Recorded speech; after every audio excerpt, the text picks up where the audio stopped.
Bonjour à tous et bienvenue dans ce GCN Show numéro 217. Aujourd'hui, on va parler du championnat du monde de gravel qui vient d'avoir lieu. Pardon, excuse-moi, Ouais, je suis à la bourre. ouais je vois, t'étais où? Eh ben, je maîtrise pas encore bien la technologie utilisée par Marianne Vos lors de ce fameux championnat du monde de gravel. Et du coup, le temps que je gonfle, que je dégonfle, je comprends pas pourquoi elle a gagné du temps. Ouais, on va parler un peu de technique alors. Ouais, on va parler de la tech du championnat du monde de gravel. On verra aussi ce qui a fait tourner la planète vélo cette semaine. Et puis on aura les classiques activités de la semaine, et puis news, Strava, Zwift, etc. C'est ça. Bon allez, on va te changer là. Ouais. Donc pour commencer ce show, Louis, raconte-nous un peu ce que tu as déniché sur ce championnat du monde de gravel. Eh bien, pas mal de choses assez surprenantes d'ailleurs dont on va discuter, et notamment ce système de la marque Grava, qui est en fait un compresseur contenu dans le moyeu des roues et qui sert à ajuster la pression en roulant. Ah ouais, Jean-Luc Schlesser a l'appareil sur son 4x4. Et ben exactement, mais là en version vélo, donc c'est compris dans le moyeu, c'est basé sur les moyeux DT Suisse, donc notamment pour le corde roue libre, c'est un corde roue libre ratchet, et ça permet sans batterie, c'est ça qui est intéressant, et du coup de manière illimitée pendant toute la course, de gonfler et dégonfler ses roues en fonction donc du terrain. C'est particulièrement intéressant en gravel, et ça a été utilisé par Marianne Vos, qui a remporté ce championnat du monde de gravel dans un sprint à deux face à Lotto Kopecky. Et je me suis demandé si c'est pas ça qui avait pu faire la différence entre ces deux spécialistes des classiques et des courses longues, et surtout ces deux sprinteuses, et peut-être même que sur le papier, Kopecky est à l'heure actuelle un peu plus rapide que Marianne. Mais là, le sprint se déroulait sur le bitume, et Marianne a sans doute très probablement regonfler légèrement pour avoir la pression adaptée au bitume, alors que Kopecky n'a pas pu le faire puisqu'elle n'était pas équipée de cette technologie. Est-ce que c'est ça qui a pu faire la différence? Moi, j'y crois en tout cas. Sur le papier, c'est possible. Ce qui est bien, c'est qu'on a eu des explications un peu sur ce moyeu. Parce que sur ce moyeu, en fait, on l'avait vu apparaître sur Paris-Roubaix en 2022, il me semble, mais pendant les reconnaissances, mais qui n'avaient pas été utilisées en course. Et on n'avait pas trop d'infos, donc en fait, le fait qu'il nous ait expliqué comment ça fonctionne et qu'en plus maintenant il est à la vente, ce moyeu. Oui, alors en fait, il sera disponible et c'est un petit peu un problème pour nous en tout cas, il est vendu avec des roues soit des DT Suisse GRC, soit des réserves 40-44, ce qui fait les paires de roues entre 3000 et 3800 €.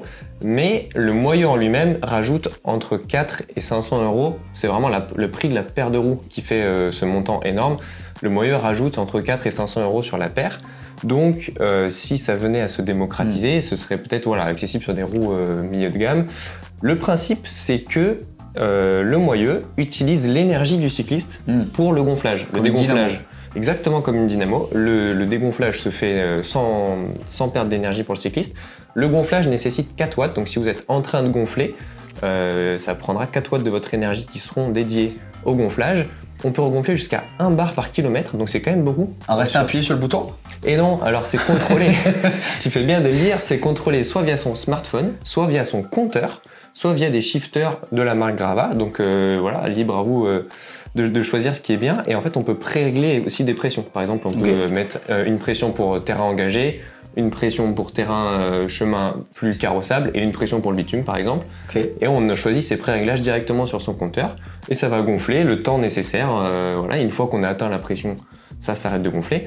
Également à noter, si jamais il y a une crevaison lente par exemple, le moyeu le détecte et va remettre à la pression à la bonne pression. Si vous êtes en tubeless, il y a de fortes chances que ça se rebouche et que vous puissiez donc toujours avoir la bonne pression sans avoir eu besoin de changer de roue ou être handicapé par la crevaison, et tout ça pour 400 grammes de plus. Bon, ça va, c'est correct, ça peut être une idée sur notamment des longs périples ou malheureusement de la longue distance. Faire une sortie de 60 km de gravel, mis à part s'il y a vraiment une course à gagner, sinon je vois pas spécialement l'intérêt. Par contre, en tant qu'utilisateur aventurier, là il peut y avoir vraiment un intérêt pour ce moyeu. Oui, parce que si tu as du gravel très dur, tu vas devoir baisser la pression. Mais si derrière tu as pas mal de bitume, parfois tu es dans des gravels très engagés, derrière sur des autoroutes en Espagne ou en Andalousie, je pense que tu peux être content d'avoir 2 ou 3 bars en plus sans avoir à t'arrêter et regonfler. C'est ça. En autre news, est-ce qu'on a vu autre chose sur ce championnat du monde de gravel? Eh bien, on a vu Matej Moric, le champion sortant, qui malheureusement a perdu son titre, malheureusement pour lui, utiliser sa tige de selle télescopique comme il avait fait lors de sa victoire à Milan-San Remo. En tout cas pour les recos, là il court sur route. Oui, c'était une course sur route cette fois-là. Bon, il l'a utilisé encore.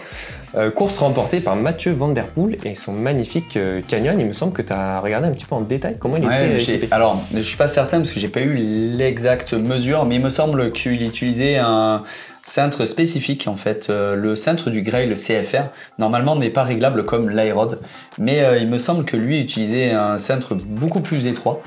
Et d'ailleurs, c'est une bonne chose sur ce championnat du monde de gravel, c'est que tous les coureurs utilisaient des vélos de gravel. Voilà. Ce qui n'était pas le cas de Mathieu Van Der Poel quand il avait fait sa première apparition à ce championnat en 2022. Exactement. Où il a utilisé, comme beaucoup, un vélo 100% route, avec juste des gros pneus. C'est ça. Là, on a vu quelques pneus slick en 33, donc ça peut paraître surprenant, notamment sur Tiffany Cronwell, qui utilisait ça, mais la plupart des coureurs avaient quand même des pneus de gravel avec des transmissions mix gravel-route et beaucoup de pédales de route. Bref, des équipements pas très engagés finalement. Ah me lance pas sur le sujet parce que j'ai mon avis. Justement, je te lance sur le sujet et j'aimerais avoir ton avis sur la question. Clairement, hein, pour moi, le championnat du monde de gravel n'était pas une course de gravel, clairement. Pourquoi Bon, déjà, on va attaquer par les bons points parce que je suis pas si négatif que ça. C'est bien que la discipline évolue et qu'elle soit prise au sein de l'UCI. Je pense que c'est une bonne chose pour pouvoir la promouvoir et la faire évoluer dans le futur. Ça, c'est vraiment une bonne chose. Le problème, c'est que niveau retransmission, qu'est-ce qu'on a vu? On a vu une course de route sur piste cyclable, clairement. Oui, et si vous vouliez voir du vrai gravel, il fallait aller du côté de Paris-Tours. C'était pas dingue. Nous, moi, je fais du gravel spécialement pour arriver dans des endroits qui sont inaccessibles en vélo de route, sur des points de vue, sur des collines, on va dire. Vraiment des parcours qui sont un peu plus durs que sur route, avec des montées raides, et vraiment ce côté montagne et isolé de la nature. Là, on était dans du sous-bois sur de la piste cyclable. Donc clairement, ce côté-là ne m'a pas plu. La retransmission, il y avait 2 caméras sur 2 motos qui filmaient le premier groupe, le deuxième groupe. Et au niveau des écarts, on n'avait que l'écart entre le premier groupe et le deuxième groupe. Le reste n'existait pas. Troisième point aussi, si on regarde le classement, les 30 premiers, ils font le championnat de route. Et ce n'est pas juste 1 ou 2 coureurs qui font les passerelles entre les deux disciplines, comme on peut le voir en VTT avec Tom Pidcock, qui vient remporter des courses sur route et sur VTT, ou en cyclocross, où là il y a un peu plus de routiers qui viennent, mais c'est un peu différent pour le cyclocross, parce que c'est 2 périodes complètement différentes, et il n'y a que, on va dire, 5-6 coureurs vraiment sur le top niveau. Le cyclocross est une discipline moins accessible, le VTT aussi également. Peut-être un des points pour lesquels ce championnat du monde de gravel, depuis le début, a des parcours un petit peu plus roulants. Alors ça peut être soit pour favoriser les routiers et amener des stars comme Van Der Poel. Alors Van Der Poel c'était pas le plus handicapé par un parcours technique, mais comme d'autres, pour justement lancer la discipline et faire un petit peu appel d'air et mettre des stars et mettre en lumière le championnat. Ça peut aussi être parce que la volonté de l'UCI et des fédérations en général est de rendre le gravel un peu comme le triathlon accessible à tous, c'est-à-dire être sur la même ligne de départ. Ce qui plaît aux gens, c'est aussi d'être sur la même ligne de départ que Mathieu Van Der Poel. Sauf que si on veut le rendre accessible au plus grand nombre, on est obligé d'édulcorer un petit peu les parcours parce que sinon l'accessibilité va perdre de son sens. Ouais, après le problème niveau accessibilité, là c'était vraiment accessible, hein, parce que c'était 1200 mètres de dénivelé. Même une course dans les Flandres, il y a plus de dénivelé, clairement. Après, c'était en Belgique, donc dans les Flandres, à cette époque-là, on aurait pu craindre de la météo un petit peu plus compliquée, ce qui aurait peut-être rendu le parcours beaucoup plus dur, beaucoup plus boueux, voilà. C'est ça. Le problème que les évolutions. Le problème que j'ai avec ça, c'est que déjà, ils auraient pu rouler avec des vélos de route, finalement. Là, avec les conditions météo qu'ils ont eues. Et en plus de ça, il y a d'autres championnats et d'autres très belles courses de gravel avec des coureurs qui travaillent et s'entraînent toute l'année pour ça. Je pense notamment aux coureurs qui font les Gravelers Series, qui sont des courses qui sont vraiment avec l'ambiance gravel, une technique gravel. Et du coup, tous ces coureurs qui ont un très bon niveau se retrouvent complètement éclipsés de ce champion du monde qui ne leur est pas destiné, clairement. C'est un peu mon point négatif sur le... Ouais, j'entends. Après, voilà, avec donc Mathieu Van Der Poel qui l'emporte chez les hommes, Marianne Vos qui l'emporte chez les femmes, on est des spécialistes du cyclocross qui s'en seraient sans doute très bien sortis sur des parcours plus engagés et sur 2 grands champions qui finalement mettent tout le monde d'accord. Voilà. On verra l'an prochain avec le championnat du monde. On verra l'an prochain France. qui sera en France. Et là, pour le coup, il y a moyen de mettre du dénivelé dans du parcours un peu rocailleux, un petit peu. Ça peut être un petit peu engagé. Autre tech, parce que c'était ça le sujet à la base, mon cher Max. On a vu un nouveau Ridley, un petit peu. Alors pour le coup, un petit peu plus gravel aventure. Alors gravel de course, mais un petit peu moins aéro, parce qu'il y avait le modèle Kenzo Fast, qui était leur modèle aéro, mais avec notamment un espacement pour les pneus type gravel. Là, ils ont sorti un modèle un peu moins aéro, un petit peu plus léger du coup. Voilà, parmi les petites techs. Et on a vu un splendide canyon dédié à Valtteri Bottas, avec un maillot d'ailleurs magnifique aux couleurs de son pays, la Finlande. Mais c'est pas un pilote de Formule 1 ça? C'est un pilote de Formule 1 qui rivalise au niveau de la moustache et qui est un habitué. On a cité Tiffany Cromwell, ils sont ensemble depuis plusieurs années. C'est ce que j'allais dire, il la connaît bien. Je peux pas le savoir. Et du coup, Valtteri a fait le championnat du monde de gravel. Il a dit que c'était l'exact opposé de la F1, une ambiance plus relaxe, pas la vitesse à tout prix. Et que du coup, il avait beaucoup apprécié. Il est allé chercher sa qualification en Afrique du Sud. Et il nous gratifie d'un splendide canyon, d'un splendide maillot. Donc on est très content de voir ce genre de personnes. Et tu vois, très content de voir un Van Der Poel associé à un Bottas dans le même peloton, dans le même week-end. Ce qui est quand même l'inverse, serait plus difficile de mettre Van Der Poel au volant de la F1, ce serait un peu plus compliqué. Je suis pas sûr qu'il ait le même talent que Valtteri Bottas. Ce serait intéressant, on va leur lancer le défi quand on les verra sur ces deux athlètes canyon. C'est ça, on continue maintenant sur quoi de neuf dans la planète vélo. Et là, c'est une bonne nouvelle. C'est l'UCI qui a fait une annonce assez importante. Oui, alors à l'image de ce que fait l'AMA, l'Agence mondiale antidopage, pour le dopage médicamenteux, l'UCI annonce qu'elle accordera des récompenses à quiconque aurait des informations sur le dopage mécanique. Alors évidemment, ces informations devront être vérifiées et apporter quelque chose à une enquête, et il y a plusieurs types de dédommagements, donc du soutien matériel, un remboursement de frais ou autres investissements qui auraient pu être faits, et une aide financière, voilà, une sorte de prime, une chasse à l'homme, voilà. Donc bonne nouvelle, oui, parce qu'il faut lutter contre la triche, et peut-être que pour une fois on est en avance, on ne sait pas, donc ça oui. Après, il faudrait pas que ça vienne à un climat de suspicion perpétuelle et de... La course à la balance. Moi on m'a dit quand j'ai annoncé ça, mais est-ce qu'il n'y a pas quelqu'un qui pourrait piéger quelqu'un d'autre? Alors j'y avais pas pensé, et bon, ça me fait pas plus peur que ça, mais effectivement, voilà, faire attention au climat de suspicion permanent. Mais en tout cas, si vous avez des informations sur le dopage mécanique, n'hésitez pas à vous rapprocher de l'UCI, vous aurez peut-être une prime comme les cow-boys. Moi, je trouve ça, c'est une voie à explorer. Hein. Pourquoi pas? Clairement. T'aurais eu besoin d'un petit moteur cette semaine, il me semble. La semaine dernière, je me suis confronté à l'étape des Assassins dans les Pyrénées. C'est une étape assez solide du Tour de France 1910 et finalement, ça s'est pas passé exactement comme prévu.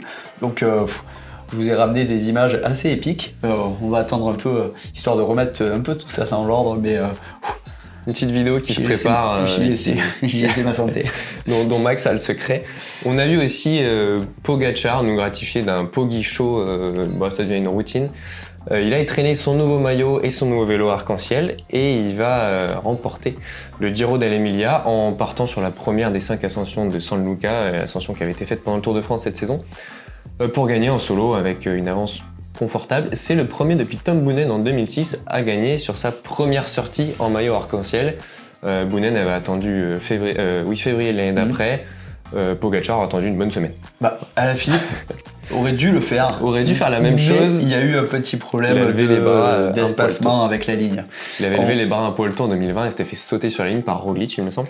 C'est ça. Qui avait privé donc le Français de cette stat-là, mais c'est qui d'autre que Pogacar pour prendre la suite. On continue dans les news et là on en parlait la semaine dernière, c'est Lachlan Morton qui a, ça y est, fini son Tour d'Australie et il a enfin battu son record, le record qui était en vigueur, et il finit donc le record du Tour d'Australie en 30 jours, 9h59 minutes pour 14 000 km. C'est pas génial, il aurait pu arrondir à 9h10. Normalement, quand on est à 59, on fait une minute de plus pour arrondir, pour que ce soit propre sur Strava, mais bon, voilà, tant pis, on va le pardonner après un mois de ride. Il a surtout récolté 120 000 $ australiens, 80 000 $ US, à peu près, pour la bonne cause, et ça, c'est très important. Et si ça vous impressionne comme nous, vous pouvez toujours donner. Vous allez sur le site de IF Education First, l'équipe, et vous devriez trouver le lien pour pouvoir donner si vous le souhaitez, et soutenir la cause, et féliciter Lachlan pour son périple, on peut appeler ça comme ça.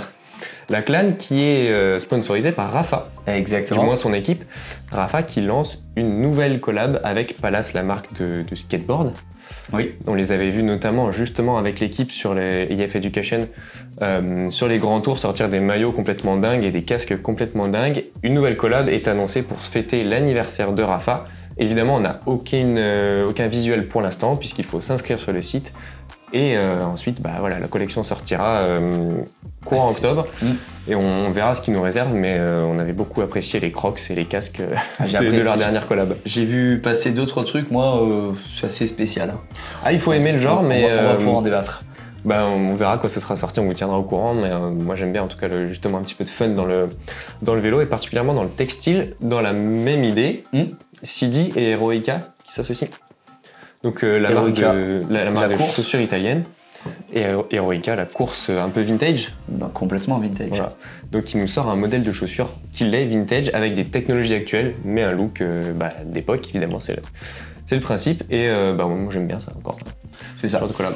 Autre news que j'ai vue sur la planète vélo, là c'est un peu plus technique et c'est une campagne de non-rappel de la marque Favero, des pédales à capteur de puissance.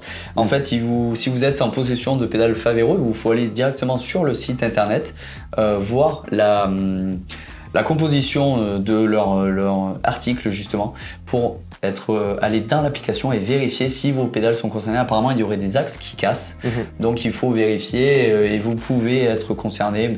Je crois qu'il n'y a pas énormément de pédales. Favero, comme tu l'as dit, il lance une campagne de non-rappel où il faut quand même vérifier que l'axe casse pas. Ouais. Donc voilà, il y a une tendance évidemment à minimiser les faits. Dans tous les cas, si vous êtes possesseur de pédales Favero à Sioma, faut vérifiez, connectez-vous à l'appli et comme ça vous serez tranquille. On a parlé brièvement de Strava. Oui. Notre partenaire qui a lancé cette semaine en version bêta le Strava Intelligence Powerhead. Donc, selon les mots de l'entreprise, c'est pour rendre digeste la masse d'informations qu'on a sur nos sorties, les vitesses, les puissances, etc. Si vous êtes sur le téléphone ou la tablette, il faudra sans doute faire la mise à jour. Moi, j'ai dû le faire. Moi, je l'ai vu. Je l'ai vu passer ce week-end parce qu'il m'a félicité pour un truc qui n'était pas exceptionnel. Je me suis dit, tiens, sympa, ce sera pas. En fait, c'est juste un bon poteau. Ouais, c'est un mec sympa. C'est un kudos. Non, alors moi, j'ai regardé un petit peu aussi, comme toi, ce week-end, et j'ai pas trop trouvé la nouveauté, j'avoue. La promesse était belle de rendre digeste des informations et des chiffres qui ne le sont pas forcément. Dans les faits, c'était comme toi. Il m'a félicité pour ma moyenne et ma puissance en me disant que c'était plus ou moins bien que ma moyenne sur le dernier mois. Bon, voilà, j'ai pas encore. C'est une version bêta, donc ça va peut-être être amené à. Comme ça marche sur l'intelligence artificielle, on sait que ça apprend. Donc peut-être que ça va se développer et tenir ses promesses dans quelques temps. En termes de news du peloton, on a AG2R, Decathlon AG2R, la mondiale, qui a annoncé un nouveau directeur sportif. Et c'est Luc Roux qui vient directement de chez Ineos, le coureur, qui va prendre la place dès le mois de novembre. Donc c'est quand même une belle nouveauté et une belle évolution pour l'équipe qui se construit encore plus fortement à l'international. Ouais, le Gallois est réputé pour être un bon capitaine de route et un sacré coursier, donc ce sera sans doute un plus pour l'équipe française. Et quand on voit leur saison, c'est là aussi une belle promesse pour l'an prochain. C'est ça, je vois ça. On continue aussi dans les entraînements, parce que là, on a parlé des nouveautés, mais il faut quand même qu'on aille rouler. Et tous les mercredis, maintenant, pour célébrer les 10 ans de Zwift, on lance avec le club GCN, le club GCN Global sur Zwift, que vous pouvez trouver facilement sur Zwift Compagnon, des social rides. Donc c'est tous les mercredis à 19h30 et c'est un peu tous les présentateurs à l'international qui vont s'occuper d'animer les rides. Moi je sais que le prochain c'est le 6 novembre. Et toi? Moi c'est fin novembre, donc on vous le redira quand ça précède, mais c'est l'occasion de enfin rouler tous ensemble. Donc le mercredi à 19h30 sur Zwift. Vous apprécierez mes petits commentaires en anglais pour discuter avec tout le monde. Vous verrez à quel point Max parle très bien anglais. C'est ça. And my dear, the Strava Activity of the Week. Strava Activity of the Week, du coup sur le club GCN en français de Strava. Là je félicite Gaëtan Cholet qui a fait une nouvelle course, c'est la Bordeaux-Bilbao. Une petite course d'ultra distance qui fait 700 km et qui est passée par le désert de Bardenas. C'était la première année. Je connais bien les routes. Ouais, bah, jusqu'à Bordeaux, de Bordeaux jusqu'aux Pyrénées, c'est plat. Après, tu passes le Pays Basque, tu traverses un peu le désert et tu vas direction avec 2-3 collines jusqu'à Bilbao. Et 7000 mètres de dénivelé, donc une belle course. Félicitations Gaëtan. Et pour la semaine prochaine, je vais vous demander un peu de me mettre vos activités de cyclocross parce qu'on arrive dans la période et je veux voir des 1 heure à 190 pulsations dans la minute. Hein. Voilà, c'est exactement ce que je veux. Ça va changer un petit peu l'ultra. Moi, le Bordeaux-Bilbao, je l'ai fait en voiture. J'avais trouvé ça long déjà. Donc voilà, bravo Gaëtan. Et puis, décrasser le moteur avec le cyclocross pour la semaine prochaine. Ouais, c'est ça. Bon, c'était tout pour ce GCN Show numéro 217. On va continuer les vidéos et on vous dit à très vite sur GCN en français. Roulez bien, ciao ciao.